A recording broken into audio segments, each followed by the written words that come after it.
Hola, profesor Pablo. Nosotros somos Dani Santiago Delgado Peralta Hijos de Alejandro Lopera. y nuestro tema es el número 8, el cual es el ordenamiento recursivo Quicksort.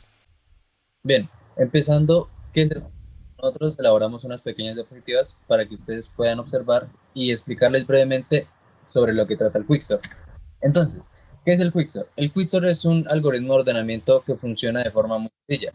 Sigue el término o la analogía divide y vencerás.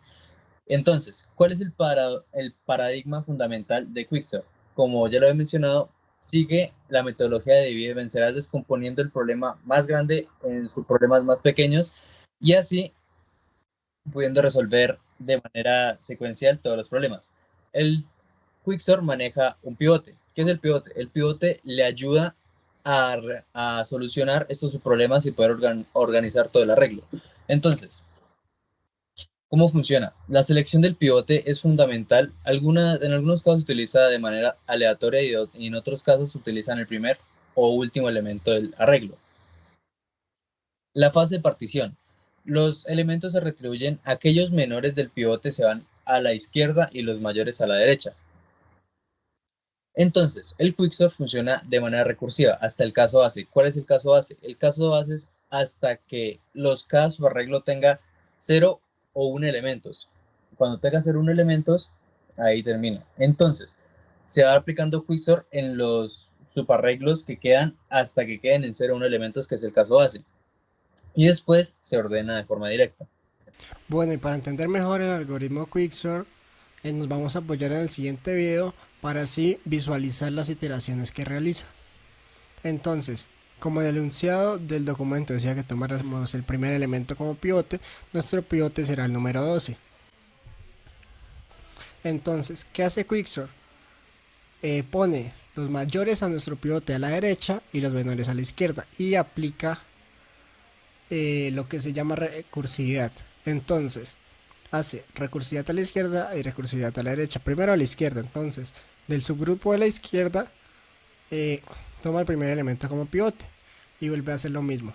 Los mayores a su derecha y los menores a su izquierda. Como el menor solo es uno, entonces ahí ya llega el caso base. Luego coge el grupo de los mayores y realiza lo mismo. Coge el primero como pivote, pone el menor a la izquierda, el mayor a la derecha. Y luego, con el pivote inicial, hace el grupo de la derecha. Pone el menor a la izquierda y pues como solo queda el pivote a la derecha. Y ya quedaría ordenado nuestra lista. Listo, es hora de demostrar que nuestro código funciona. Entonces, ¿cómo haremos esto? Esto lo haremos a través de un ejemplo sencillo. Un ejemplo en el que la persona ingresa en una lista un número n de elementos de la lista y luego agrega el valor de cada elemento. Entonces a esta lista que el usuario la llena se le aplicaría Quicksort. Entonces en la clase Quicksort, ¿qué hacemos? Aplicamos un Quicksort sencillo donde pues se toma el primer elemento como pivote, se coge los menores y se los pone a la izquierda y pues los mayores se los deja a la derecha quietos y vuelve a hacer Quicksort recursivamente para aplicarse el grupo a la izquierda, así hasta llegar a un caso base donde quede solo un elemento y significaría que ya quedaría ordenado. Entonces vamos a ver que funcione. Eh, Ejecutamos el código, nos pide un número de elementos, pongámosle 5. Entonces ingresamos los valores de cada elemento para así llenar nuestra lista y ya nos mandaría la lista ordenada a través de Quicksort. Esa es la forma general de cómo funciona nuestro algoritmo.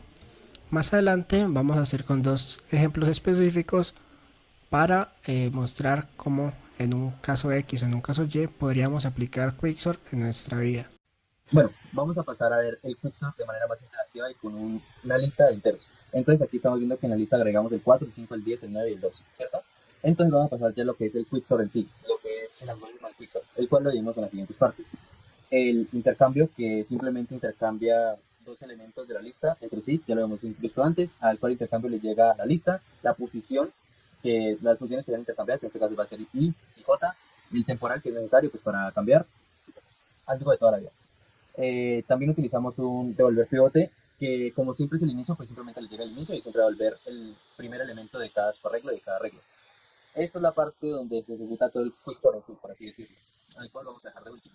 Y entonces ya el quicksort, que el caso base lo tenemos aquí denotado. Si inicio es menor que fin, es el caso base, que es donde decimos que un subarreglo tiene 0 o 1 elementos, entonces el caso base ya ahí retorna. Entonces creamos un postpivote y llamamos a la partición de lista, inicio y fin. Entonces vamos a comenzar a realizar el primer llamado recursivo. Entonces tenemos que a la partición le va a llegar la lista, que ya la habíamos dicho antes, que es 4, 5, 10, 9 y 2. Le va a llegar el inicio, que el inicio está anotado en 0. Y le va a llegar el fin, que el fin vendría a ser 4, ¿cierto? Entonces, como retorna, el devolver pivote retorna al inicio, tenemos que el inicio es 0. Entonces pasamos a la partición. En la partición, este pivote index lo que simplemente hace es devolver el índice del pivote. El índice del pivote es 0. Entonces el pivote va a ser lista.getPivoteIndex, que es 0, va a ser simplemente 4. ¿Por qué? Porque si nos retornamos a la lista, nos retornamos que 4 fue el primer elemento añadido, que está en la posición 0. Entonces aquí en el pivote tenemos un 4. Entonces aquí iniciamos con un 0 que teníamos del inicio más 1. O sea que i es igual a 1. ¿Por qué? Porque como siempre elegimos el primer elemento de cada arreglo, sabemos que el primer elemento está ocupado por el pivote. Entonces tenemos que recorrer desde la posición 1. Y ahí recorrer hasta llegar al final. Entonces tenemos que esto, j menor que fin, va a recorrer hasta el final, o sea que va a ser menor que 4.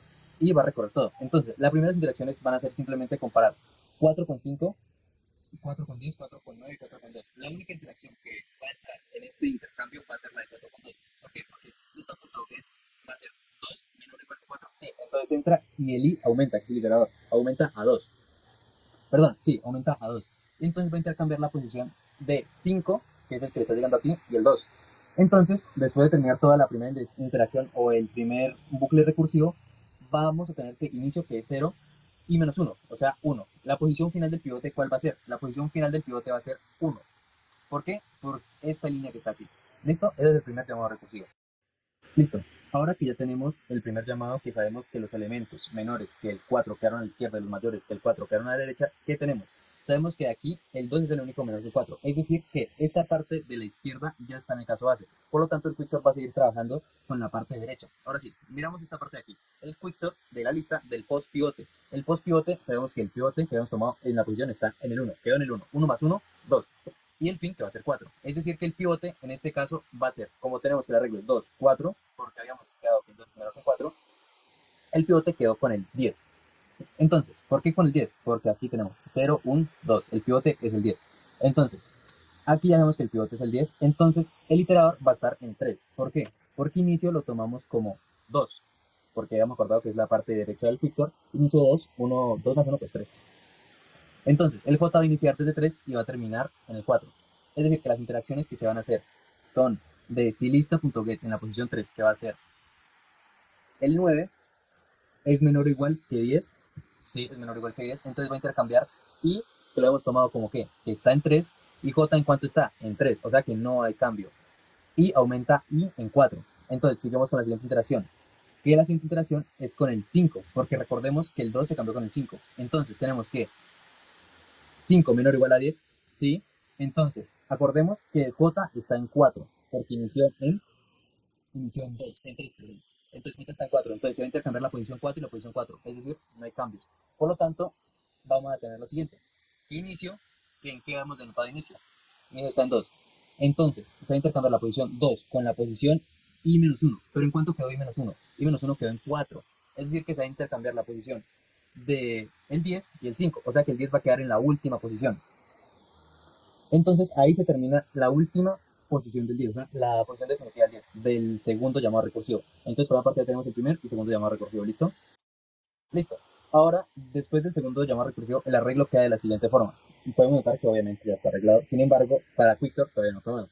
Ahora, ¿cómo intercambiamos el 5 con el 10, tenemos el pivote del 10. A la izquierda menores, a la derecha mayores. Es decir, que a la derecha ya está en el caso base. O sea que vamos a tomar estos dos, a la izquierda. Ahora bien, este está en el caso base, el lado derecho está en el caso base. Ahora, el lado izquierdo. El lado izquierdo le llega a un inicio, que sigue siendo 2. Y un postpivote, el postpivote es la posición del pivote anterior. El pivote anterior queda en la última posición, o sea, en la posición 4. 4 menos 1, 3. Es decir, que tenemos un quicksort de lista del inicio 2 y de 3. Nos retomamos a partición. Entonces ya sabemos que el pivote va a ser igual a 5. ¿Por qué? Porque tomamos el primer elemento de cómo quedó el arreglo. De este subarreglo aquí, primer elemento 5. O sea, que ya lo había tomado. Entonces, ¿y en cuánto quedó? Y quedó en 2, inicio 2. Recuerden que tenemos el inicio 2 más 1, 3. Y sobre que tenemos un i igual a 3. Entonces, retornamos de j igual a 3 menor o igual que el fin. ¿En cuánto quedó el fin? El fin quedó en la posición 3, es decir, que solo va a iterar una vez. Ahora, lista.get, o sea, el 9. Aquí tenemos el 9 menor o igual que el 5, no. Entonces vamos a hacer un intercambio de lista del inicio que quedó en 2 de i menos 1. ¿I menos 1 qué es? Recuerden que está en 3. 3 menos 1, 2. Un intercambio de 2 con 2, o sea, no hay intercambio. Es decir, que pasamos, que este 5 ya está en el caso base y ahora pasamos con el 9. Listo. Ahora que ya tenemos el pivote 5, vamos a pasar con el 9. ¿Qué pasa con el 9? Que el 9 ya quedó en el caso base. ¿Por qué? Porque es un arreglo de una dimensión. Y el 5 también quedó en el caso base. Es decir, que todo este llamado recursivo va a retornar en 2, 4, 5, 9 y 10. Como ya lo he dicho. Ahora vamos a pasar a recorrer el arreglo, a recorrer, perdón, el código y ver que tenemos razón. Entonces, lista sin ordenar, 4, 5, 10, 9 y 2. Y como es obvio, 2, 4, 5, 9 y 10 como la lista ordenada. Entonces sería la explicación del paso a paso de cómo funciona el Quicksort en sí con un arreglo simple para que sea más entendible y sea para comprender al final. Entonces, para mostrar mejor el funcionamiento de Quicksort, usaremos dos ejemplos. En estos ejemplos se puede evidenciar cómo podemos utilizar el método de ordenamiento Quicksort en nuestra vida cotidiana. El primer ejemplo lo explicará mi compañero y el segundo lo explicaré yo. Listo, ahora que ya conocemos el funcionamiento del Quicksort, ya lo comprendemos, ya sabemos cómo funciona, vamos a pasar a verlo en un caso concreto. Nosotros pensamos en una clase estudiante que contuviera un arreglo de notas, que en este caso las decidimos como flotantes, un nombre. Entonces vamos a pasar a verlo en el código. Entonces, la clase estudiante tiene un arreglo de notas, como ya lo había dicho, de flotante, un nombre. Hacemos el encapsulamiento debido con los métodos setter y getter y el constructor con inicializadores. Hacemos un método extra que es el promedio. ¿Cómo hacemos el promedio? Declaramos una variable flotante que inicializamos a 0 y recorremos el arreglo de notas. Lo recorremos de tal forma que vamos a hacer una sumatoria de que el promedio va a ser igual a promedio más notas en la posición i. Este es el iterador que va a ir recorriendo todas las notas de vida. Y retornamos este mismo promedio que se quedó guardado después de hacer el ciclo y lo dividimos entre la cantidad de notas que vamos a guardar para hacerlo de una forma dinámica y no tengamos un número estático. Y hacemos un método override simplemente para pasar todo a un string que sea más bonito por así decirlo.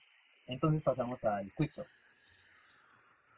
Entonces en el Quicksort ya cambian pocas cosas porque ya no vamos a manejar enteros, sino que manejamos objetos de tipo estudiante. Entonces, en el anterior teníamos que es int temporal, ahora va a ser estudiante temporal y tomamos el primer elemento, cuando vamos a hacer el intercambio tomamos el primer elemento, el elemento en la posición i que nos va a llegar, el elemento en la posición j e intercambiamos como ya lo habíamos visto antes. Devolvemos el inicio, el pivote, que vamos a ver en este caso el índice del pivote, y aquí en la partición como ya lo habíamos explicado, vamos a tomar en este caso el primer estudiante añadido a la lista, que va a ser María. O sea, María va a ser comparada, va a ser tomada como un pivote y va a ser comparada con Luisa, con Díaz, con José, con Luis y con Héctor. Entonces, después de eso, van a quedar los promedios menores a la izquierda y los mayores a la derecha. Y con esto, tomamos el pulso, como ya lo hemos explicado antes, y vamos a ver si efectivamente funciona y recorre todo. Entonces, vamos a ver. Entonces, tenemos una lista sin ordenar que tiene a María con un promedio de 4.1. Este va a ser el pivote en la primera interacción. Y va a ser comparada con Luisa, con Díaz, con José, con Luis y con Héctor. Después de hacer todo el quicksort y recorrerlo de manera efectiva, queda con la lista ordenada por promedio. Con Héctor de primero, Luis, José, Díaz, María y Luisa. Y todo de manera ascendente. ¿Listo? Entonces, como segundo ejemplo, tenemos el ordenamiento de productos dependiendo de su precio de menor a mayor. Entonces, tenemos nuestro menú principal, el ejemplo 2 con productos, llama la función ejemplo productos, pero antes de eso debemos declarar que el constructor de la clase producto y los getters de esta clase que conllevan un nombre y un precio. Luego pasamos al quicksort de productos, que qué es lo que hace, ordena los valores de cada elemento de menor a mayor. Como siempre usamos nuestro pivote que sea el primer elemento y como ya sabemos desde antes eh, los valores menores al pivote a la izquierda y los mayores a la derecha, además de hacer de aplicar recursividad en los subgrupos, el de la izquierda y la derecha, hasta llegar a un caso base donde ahí ya acabaría nuestro Quicksort. Entonces, para tener una mejor idea de cómo está funcionando Quicksort en esta implementación, ejecutamos el código, nos aparece un menú principal, elegimos el ejemplo 2, porque el 1 ya lo explicó mi compañero. Nos pide ingresar la cantidad de productos, podemos decir que 4. Nos pide el nombre, poner producto, ponemos por ejemplo arroz y ponemos su valor. Lo mismo con el segundo producto, ponemos su valor. El tercer producto, ponemos su valor. Y el cuarto producto con su respectivo valor. Y ya al momento de aplicar Quicksort, ¿qué es lo que hace? Nos lo ordena de menor a mayor, como se ve claramente en el código. Eso sería todo por la parte de los ejemplos de aplicación de Quicksort. Bueno, profesor, esperamos que el término de Quicksort, los ejemplos, cómo funciona, cómo es la recursividad, en este caso ya quedó lo suficientemente clara y esperamos que le haya gustado.